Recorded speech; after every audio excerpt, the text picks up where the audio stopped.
High developers. ये fourth part है हमारे react, Redux and saga series का। इसके अंदर हम लोग एक रैपर बनाएंगे, रिडक्स का रैपर बनाएंगे हमारे रिएक्ट जीएस की एप्लीकेशन के लिए। अब इसके अंदर क्या क्या करेंगे मैं आपको बताऊंगा। उसके बाद में हम लोग एक डायग्राम की हेल्प से अच्छे से समझेंगे कि अच्छा ये किस तरीके से रैपर काम करेगा।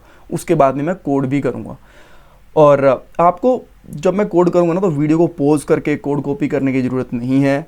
कोड का लिंक आपको डिस्क्रिप्शन बॉक्स में मिल जाएगा, एक ब्रांच के अंदर बस इसी वीडियो का कोड रहेगा, ठीक है। वो आप देख सकते हो डिस्क्रिप्शन बॉक्स से लिंक ओपन करके।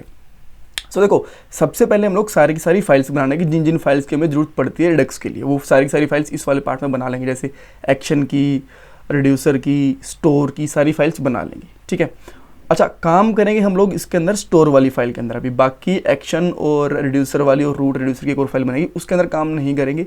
उसके अंदर मैं आने वाले पार्ट्स में काम करूँगा, और तभी मैं आपको यूज़ बताऊँगा कि एक्शन का क्या यूज़ है, रिडक्स का रिड्यूसर का क्या यूज़ है, स्टोर का यूज़ क्या है, वो मैं आपको इसी पार्ट के अंदर बता दूंगा। बिकॉज सीक्वेंस ही इस तरीके से बनेगा।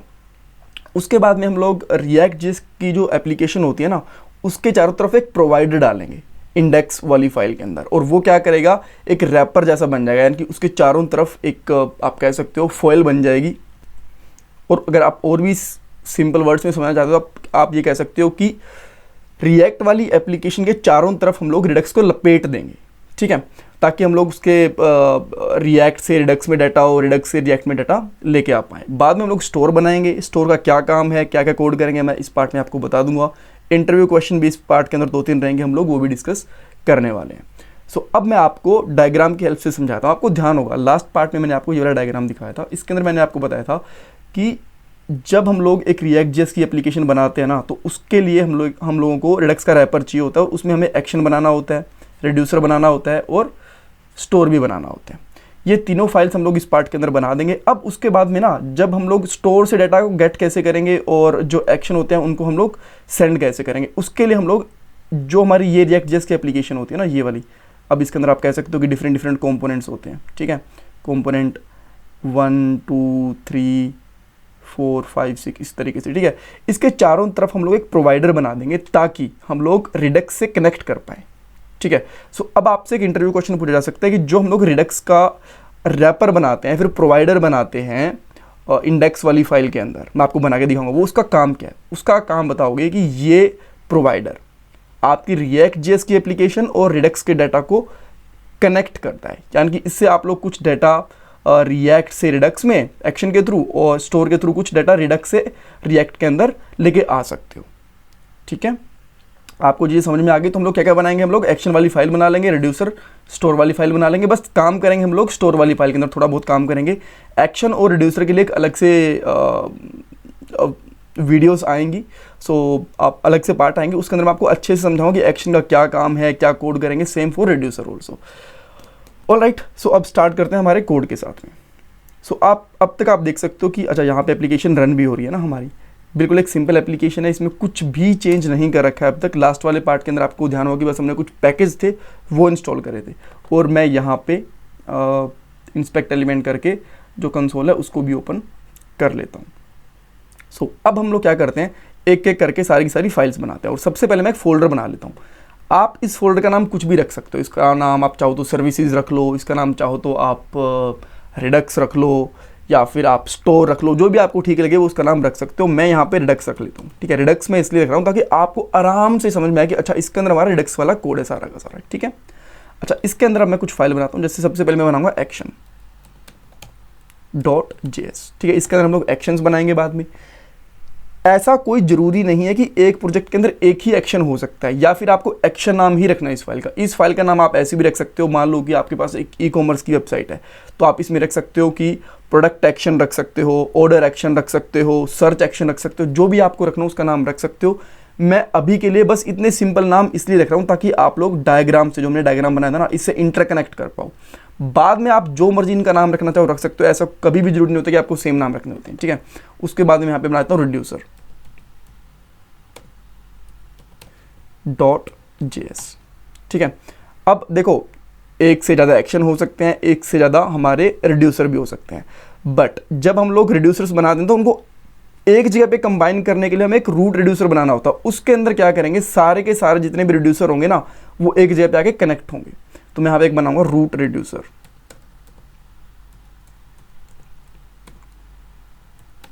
react.js। अब मान लो कि आपने 10 रिड्यूसर बना लिए, उन सबको कंबाइन करना पड़ेगा। ये रिडक्स के अंदर मैंडेटरी है, इसका रूल है कि जितने आप रिड्यूसर बनाओगे उनको बाद में आपको आके कंबाइन करना पड़ता है रूट रिड्यूसर के लिए। हमने ये वाली फाइल भी बना दी। अब हम लोग एक फाइल और बना लेते हैं, वो आएगी store.js। इस फाइल में हम लोग अब थोड़ा बहुत काम भी करेंगे। क्या हमारी सारी फाइल बन गई हैं? रिडक्स के हिसाब से हमारी सारी की सारी फाइल बन गई हैं। एक फाइल और बनेगी जब हम लोग सागा ऐड करेंगे। सागा अभी 2-3 वीडियोस के बाद में आएगा, बिकॉज अभी उसका टाइम नहीं हुआ है। अभी पहले हम लोग रिडक्स सेटअप करते हैं, उसके बाद में उसके अंदर सागा इंजेक्ट होती है, सागा उसके अंदर ऐड होती है। ठीक है, ऑलराइट, हमने इतना सब कुछ काम कर लिया। अब हम लोग आते हैं index.js के अंदर। जो आपको यहाँ पे दिख रहा है ना react.strict mode, अगर इसको आप यहाँ से हटा दोगे, लेट्स से कि मैं इसको यहाँ से हटा देता हूँ। अब इसको चला के देखते हैं क्या ये चल रही है। ये स्टिल परफेक्टली काम कर रही है। ठीक है, ये रैपर था। अगर आप इसको स्ट्रिक्ट मोड में ऑन करना चाहते हो तो कर सकते हो। react.js बाय डिफ़ॉल्ट देता है। ठीक है, आप इस तरीके से इसको रख सकते हो। हटाना चाहो तो आप हटा भी सकते हो। तो जैसे ये एक रैपर बना हुआ है ना, क्योंकि देखो हमारी पूरी react.js की एप्लीकेशन इस ऐप कंपोनेंट से होके आएगी। ठीक है, इसके बाहर कुछ भी नहीं होने वाला। तो और root.render के अंदर पूरी हमारी react.js की एप्लीकेशन होती है। सो यहाँ पे हम लोग एक प्रोवाइडर बनाएंगे ताकि react.js की एप्लीकेशन के ऊपर एक रिडक्स का रैपर बन जाए। ठीक है, सो अब इसके ऊपर काम हम लोग स्टार्ट करेंगे। सो उसके लिए सबसे पहले आपको क्या करना पड़ेगा, इसके बीच में एक दो एरर भी आएंगे, साथ के साथ मैं रिजोल्व करता जाऊंगा ताकि आपको समझ में आ जाए कि अच्छा ये एरर किस वजह से आ रहा है, वो मैं आपको बताता जाऊंगा। ठीक है, सो सबसे पहले हम लोग जो प्रोवाइडर है उसको इंपोर्ट करते हैं। Import something from react Redux. ये आपको रिएक्ट रिडक्स से निकालना है। ध्यान रखना कहीं आप रिडक्स से निकाल दो, क्योंकि ये रिएक्ट और रिडक्स है उसको कनेक्ट कर ले, तो इसलिए रिएक्ट रिडक्स होगा। इसके यहाँ से हम लोग निकालेंगे प्रोवाइडर। ठीक है, और इस प्रोवाइडर का हम इस तरीके से एक रैपर बना देंगे। ये हमने एक रैपर बना दिया। तो इसमें कुछ इशू है क्या? अच्छा, ये क्लोज नहीं हुआ एक्चुअली, सॉरी। क्लोज हो गया और ये परफेक्टली काम भी कर रहा है। अब हम वापस आते हैं यहाँ पे। जैसे हम लोग यहाँ पे आएंगे, ये स्टिल आप देखोगे अभी काम कर रहा था, बट जैसे ही हमने इसके ऊपर कुछ ऐड करा, सेव करा, अब ये क्या हुआ, इसके अंदर एरर आ गया। अब एरर इसके अंदर क्या कुछ कह रहा है कि ये अनडिफाइंड गेट स्टेट, इस तरीके के एरर आ रहे हैं। अगर आप ये नॉर्मली एरर देखो तो आप नहीं समझ पाओगे कि ये एक्चुअली प्रॉब्लम है क्या। देखो प्रॉब्लम ये है कि जब हम एक प्रोवाइडर देते हैं ना, तो इसके अंदर एक स्टोर भी आता है। यहाँ पे एक स्टोर नाम से प्रोप्स पास करना होता है, स्टोर इस तरीके से। ठीक है, वो नहीं ऐड करा हुआ, तो उसके लिए हमें क्या करना पड़ेगा, स्टोर बनाना पड़ेगा। ठीक है, सो ये मैं अभी यहाँ पे कोड ऐड करूँगा, बट उससे पहले मैं क्या करता हूँ, एक स्टोर को बनाता हूँ। सो स्टोर मैं बनाऊँगा कहाँ पे, इस store.js वाली फाइल के अंदर। ठीक है, इसके लिए देखो स्टोर के अंदर ना हमारा होता क्या है, सबसे पहले आप वो समझो। स्टोर के अंदर हमारा सारा का सारा डाटा होता है। देखो अगर मैं इस डायग्राम को ओपन करता हूँ फिर से, तो आपको यहाँ पे स्टोर दिख रहा होगा। अगर मैं अच्छा इसको अंडू करने की कोशिश करता हूँ मैं एक बार के लिए, अगर यहाँ पे सब कुछ अंडू हो पाए तो, जो भी मैंने यहाँ पे कुछ लिखा हुआ था देखो। ठीक है, अब ये स्टोर था ना, ये क्या करेगा, इस स्टोर के अंदर डाटा होता है हमारा सारी एप्लीकेशन का, जितना भी हम लोग, चाहे आप लोग API का डाटा लगा लो या फिर जो भी डाटा लगा लो, इसके अंदर होता है सारा का सारा। ये हमें React.js के अंदर लेके आना होता है, बट ये आएगा कैसे, तो हमें कुछ ना कुछ ऐड करना पड़ेगा। तो वो कैसे आता है, जो प्रोवाइडर हमने ऐड करा है ना, जो हमने अभी प्रोवाइडर बनाया है यहाँ पे, इसके अंदर हमें स्टोर को इंजेक्ट करना होता है, एक प्रोप्स पास करना होता है। ठीक है, सो जब हम लोग स्टोर बनाएंगे, ये स्टोर कनेक्ट होना चाहिए रिड्यूसर से, बट अब तक हमने रिड्यूसर तो बनाया नहीं। उसके लिए क्या करेंगे, उसके लिए हम लोग एक छोटी सी ट्रिक यूज़ करेंगे, मैं आपको बताऊंगा, बट बाद में थोड़ा सा आने वाली वीडियो के अंदर थोड़ा सा कोड हम चेंज भी कर देंगे।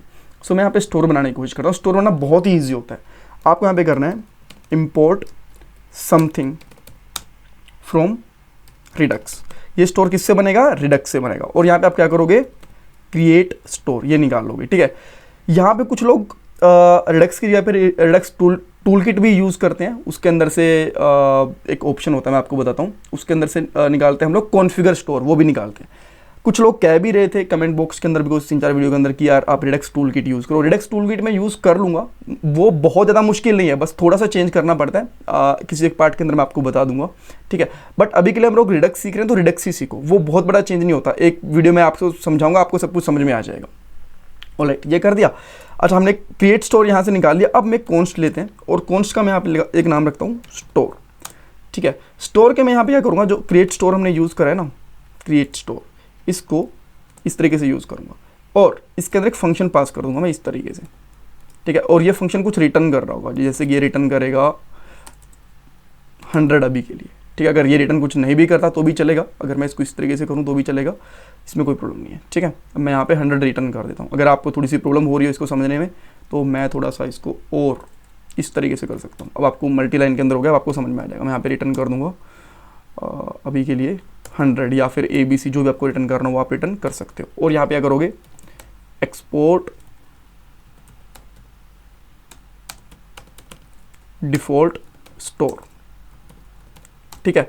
अब देखो जो मैंने यहाँ पे एक फंक्शन बनाया ना, आपको यहाँ पे दिख रहा होगा इसके अंदर एक फंक्शन, यहाँ पे हमारा रिड्यूसर आएगा। जब हम लोग रिड्यूसर बनाएंगे ना तो वो इसके अंदर आ जाएगा, उसमें कोई प्रॉब्लम नहीं आएगी। बट अभी के लिए हमारे पास है नहीं, तो मैंने एक जस्ट डमी फंक्शन बना के रख लिया। और अगर आप ऐसा करना चाहो तो आप ऐसे भी कर सकते हो, डमी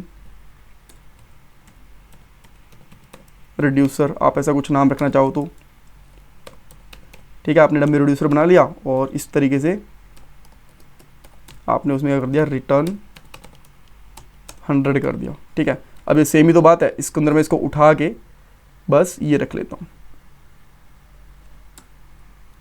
इस तरीके से, ठीक है। अभी भी काम कर रहा है। बस जब हमारे इस वाली फाइल के अंदर रिड्यूसर और रूट रिड्यूसर के अंदर हम जब काम करेंगे ना, तो इस फंक्शन को हम लोग रिप्लेस कर देंगे हमारी फाइल के साथ में, क्योंकि कुछ ऐसे ही फंक्शन रिटर्न करता है रिड्यूसर। रिड्यूसर भी मैंने बनाया नहीं है, तो ये एक नॉर्मल मैंने फंक्शन बना के इसमें रख दिया, ठीक है। ये हमारा काम हो गया। अब हम लोग आते हैं इंडेक्स के अंदर, और इस जो रिड्यूसर था, इसको स्टोर था, इसको मैं इंपोर्ट करता हूँ। मैं यहाँ पे आता हूँ, इंपोर्ट